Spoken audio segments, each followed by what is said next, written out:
My name is Dana. I'm 26 and I work in pharmaceutical sales, which sounds more glamorous than it is. Mostly it means driving long stretches of highway between small towns and spending nights in whatever motel my company's travel system books for me automatically. Last March, I was assigned a 4-day route through central Ohio. 3 clinics, 2 urgent cares, 1 hospital. I always pack the same bag. I always stop at the same kind of gas station for the same kind of coffee. It's routine, boring routine. The motel I was booked into was called the Lakeview Inn, even though there was no lake visible from anywhere near it. It sat just off Route 40 outside a town called Millbrook. I arrived around 6:45 on a Tuesday evening. The place was an L-shaped, single-floor building with maybe 14 rooms. 5 or 6 cars in the lot. Nothing alarming. I was tired and my lower back hurt from 6 hours of driving. The office was small and smelled like plug-in air freshener, layered over something older and musty underneath.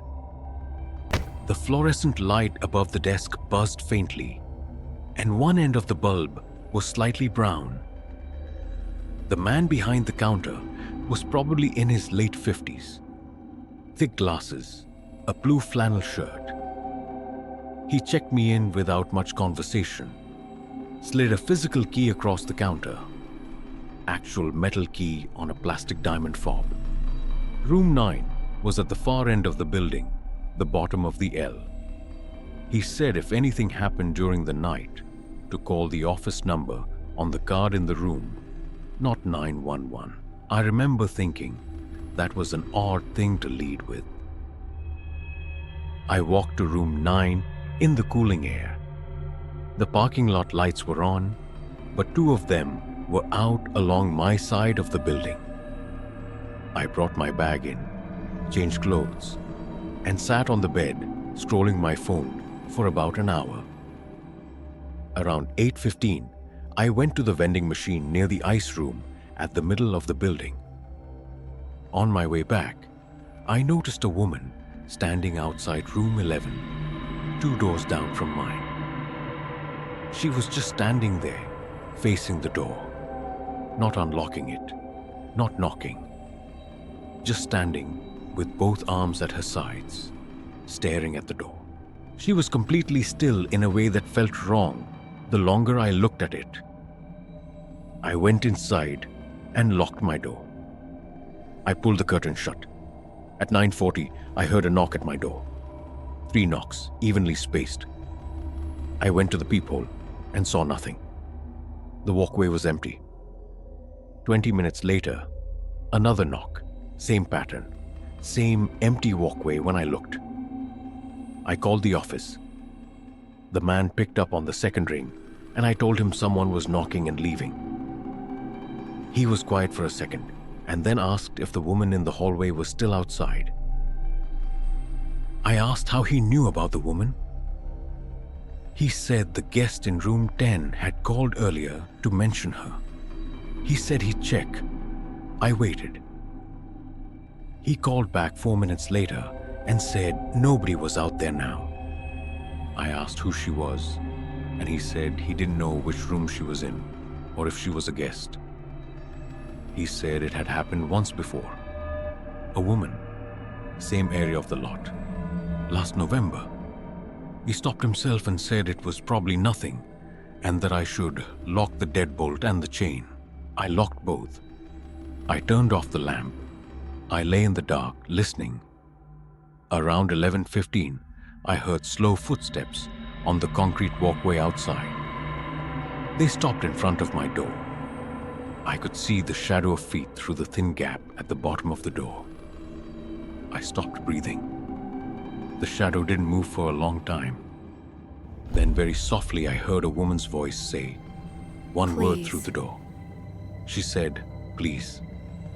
Not loud, not desperate, just flat and quiet, like she was reading it off a page. I didn't move. The shadow stayed another minute and then slowly moved away. I heard the footsteps go toward room 11. Then a door opened and closed. About 20 minutes later, the connecting wall between my room and room 11 felt wrong. There was a low, rhythmic pressure against the wall. Not knocking, not talking. Just a slow, steady pressure, like someone leaning and releasing. At 11:58, I heard the connecting door between the rooms rattle. The handle moved. Once. Then again. Then I heard breathing. Right on the other side of that door, inches from my face. Slow and deliberate breathing. I grabbed my keys, my bag, and my phone, and I did not stop moving. I unlocked my main door and walked out fast. I didn't run. I walked to my car, got in, locked the doors, and drove to the parking lot of a 24-hour Walmart 3 miles away.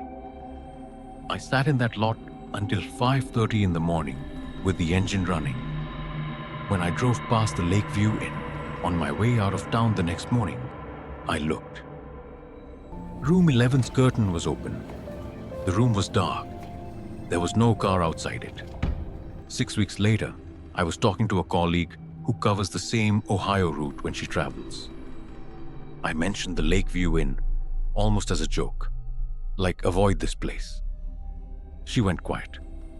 She said she had stayed there the previous September. She said a woman knocked on her door late at night, and when she didn't answer, the woman slid a piece of paper underneath. My colleague still had a photo of it on her phone. She sent it to me. It was a page torn from a small notebook. It said, "I know you can hear me. Room 9 is not safe. I'm trying to help you. Don't open the connecting door." My colleague had been in room 7, not room 9. What I can't get past is this. She knew the room number. She wrote it down before she knocked. I still request ground floor rooms on my travel forms, then override them manually when they come through. I don't stay at motels with connecting doors anymore. Every time I hear 3 evenly spaced knocks on anything, a cabinet, a car door, someone's knuckles on a table, I stop. I go still, and I listen for what comes after. I'm Ryan. I'm 24. I work night shifts at a distribution warehouse outside Nashville, and last summer, I was going through a rough stretch. Breakup, lease ending. My best friend moved to Portland. The kind of quiet where you download apps you normally wouldn't because the apartment feels too still after midnight. Within a day, I got a message from a profile called Marcus T. The photo showed a guy around my age, dark hair, sitting on what looked like a hiking trail. His opening message was normal. "Hey, looks like we're both into horror movies. Seen anything good lately?" I responded. It turned into a long conversation about films. He was funny, specific. Our conversations moved to regular texting on day 4. He had a local number. He texted the way a real person texts. Typos, interrupted thoughts, random observations at weird hours. He mentioned a neighborhood I knew. He referenced a coffee shop I'd actually been to. It all felt grounded, real. By week 2, he was texting me good morning before my shift and good night when I got home at 7 a.m. It felt comfortable, easy. I was starting to look forward to it. I didn't notice the shift when it happened because it was gradual. 1 week, it was, "How was your night?"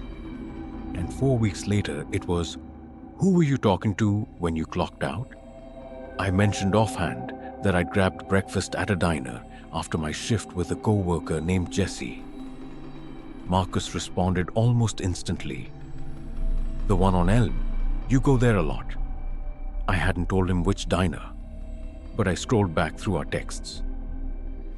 I hadn't mentioned it. I let it go. I told myself I was probably wrong about what I had and hadn't said. That's what you do when you like talking to someone.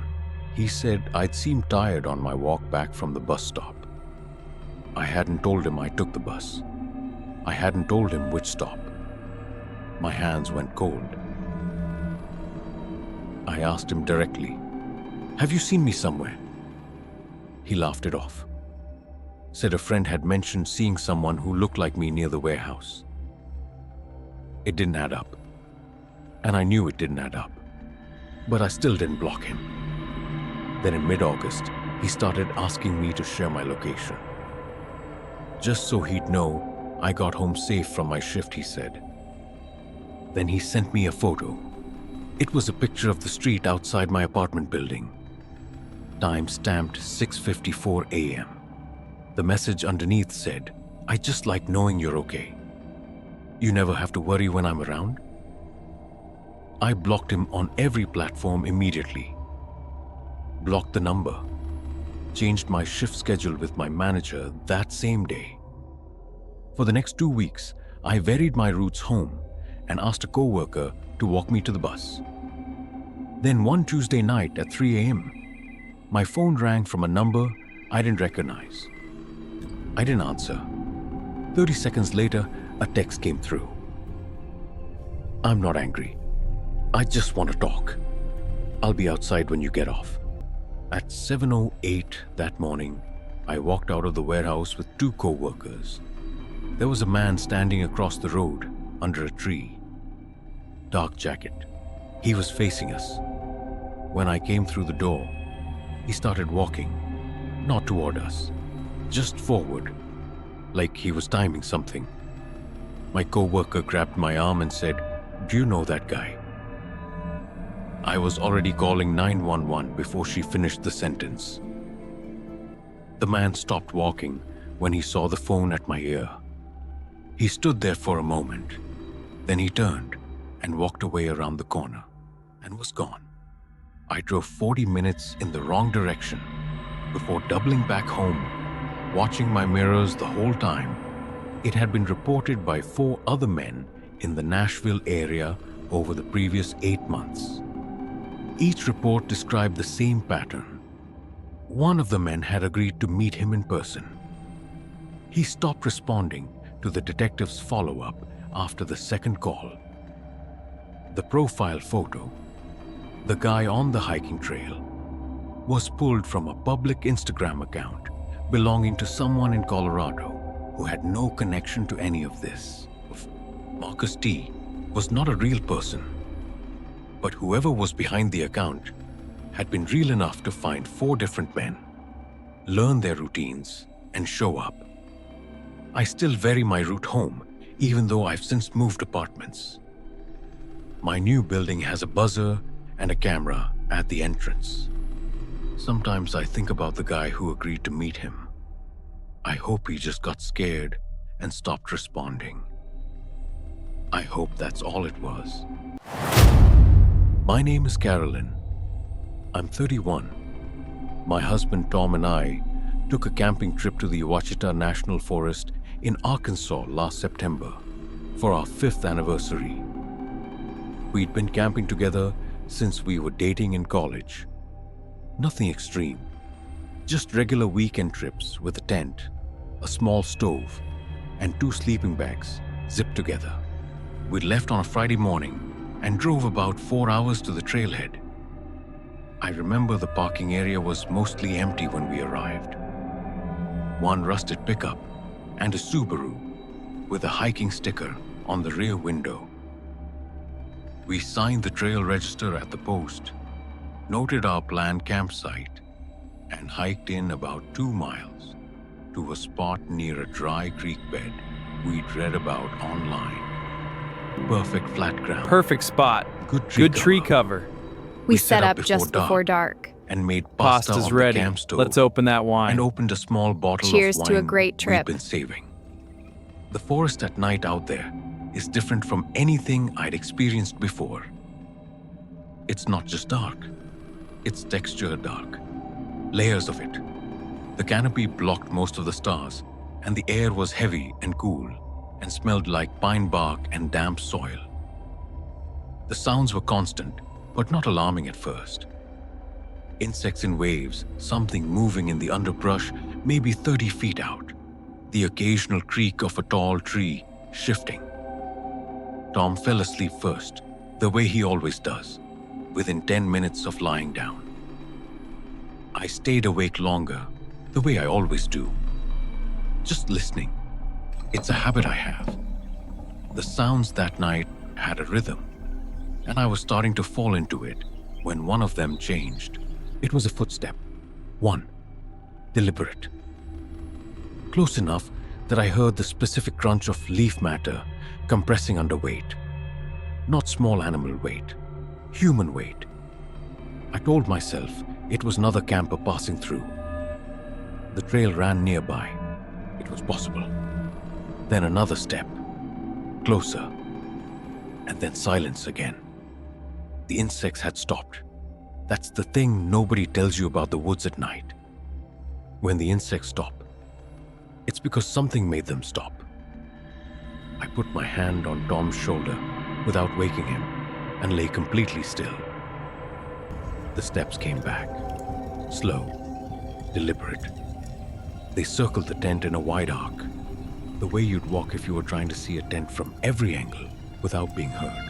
I lay still and counted my own heartbeats, because I needed something to focus on that wasn't the sound of those footsteps. I got to 40 before they stopped. I woke Tom with 2 fingers on his arm. He came awake quietly, the way he does when he senses I'm serious. I put my mouth next to his ear and said, "Someone is outside." He nodded. He reached slowly for the small flashlight in the tent pocket. We didn't turn it on. For the next hour, nothing happened. Tom kept his hand on my hand. We listened. Eventually, the insect sounds came back, and Tom whispered that it was probably just an animal and we should sleep. I almost believed him. I was maybe 10 minutes from actually falling asleep when I heard voices. Low. Male. At least 2 of them, maybe further back in the trees. I couldn't make out words, just the murmur of conversation. The tone of it was wrong. It wasn't hikers talking normally. Tom heard it too. I felt his body go rigid beside mine. Then came footsteps again, but from a different direction than before, like they had repositioned. I had the very clear thought that there were more than 2 people. He sat up, unzipped the tent halfway, and in a loud, calm voice said, "Hey, I can hear you out there. We're going to stay put, and I've already called this into the ranger station." He hadn't. We had no signal, but his voice was perfectly steady. Silence. Then the sound of footsteps moving away quickly, through the brush. Then nothing. We did not sleep. We sat together with the flashlight off, and the tent zipped and did not make a sound for the rest of the night. At 4:40 in the morning, I needed to use the bathroom badly enough that I unzipped the tent and stepped outside. I swept the flashlight in a full circle. The camp was empty, but our bear canister, a hard plastic container we'd left 6 feet from the tent, had been opened. But sitting on top of it, pressed flat, was Tom's wool jacket. The one he'd left hanging on a branch near the tent before bed. Someone had been close enough to take it from the branch. Close enough to open the canister. And then they'd put the jacket back. Not taken it. Just moved it. Left it somewhere we'd have to notice. We broke camp in the dark with our headlamps. We didn't talk except in short, necessary sentences. We moved fast. I kept looking behind us. Tom kept the flashlight pointed forward.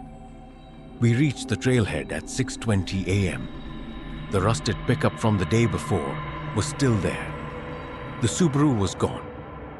There was a third vehicle now, a dark sedan parked at an angle, partially onto the grass, like someone had pulled in quickly. No one was in it. We got in our car and drove. Tom called the ranger station when we hit signal. About 15 miles from the trailhead. The ranger asked if we'd signed the trail register on the way in, and Tom said yes. The ranger went quiet for a moment, and then said they'd had another incident reported in that same section of forest 3 weeks earlier. A couple who had their campsite entered during the night. Nothing taken, but items moved, rearranged. Their trail register entry had been torn out of the book. Ours was still in the book when rangers checked, but someone had added a line below our entry in different handwriting. It said only, "They're here." No name, no date. Rangers couldn't say when it was written. The dark sedan in the lot came back registered to an address 40 minutes away.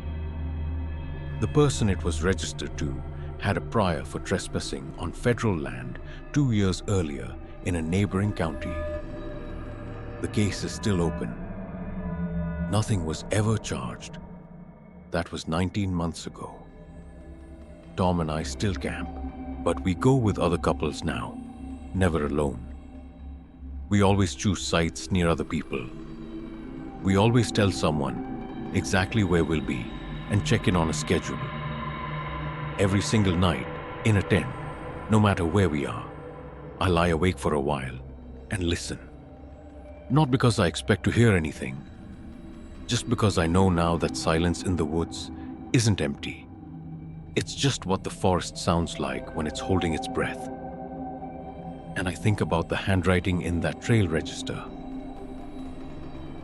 I think about whoever wrote "They're here" below our names. Whether they were warning someone, whether they were bragging, or whether they wrote it after we were already asleep, just so we'd eventually find it.